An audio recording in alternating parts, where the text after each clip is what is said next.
سلام ستړي مشئ وخت مو په خیر د آزاد میډیا یوټیوب چینل خبري سرویس ته راغلاست. د کابل په یوې لیسه کې چاودنو مرګزوب اړولې ده. د کابل ښار لویدیځ 18مې حوزې داسې برچي سیمه کې د غبرګو چاودنو له کبله چې شک کیږي ځانمرګي بریدونه دي. لږ تر لږه 4 کسان وژل شوي او یو شمېر نور ټپیان دي.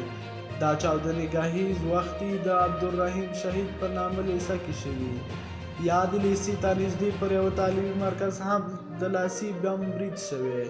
د کابل امنیتي قومندان وایند خالد زدران بیا پر ټویټر باندې لیکلي چې دا پر ځای شایع اوسېدونکو شوي چې 6 کسان پکې وژل شوي او 11 ټپیان دي.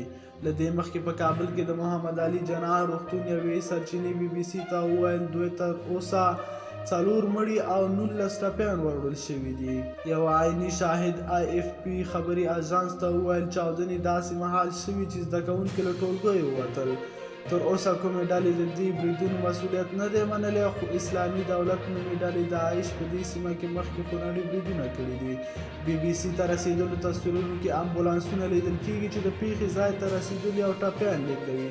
په سیمه کې ځایي اوسېدونکي لیدل شوي چې د پیښې ځای ته په چیغو منډې وهي. د کابل لویدیځ کې چې ډېرې اوسېدونکي شیعهګان دي، له دې مخکې هم خونړي بریدونه شوي دي.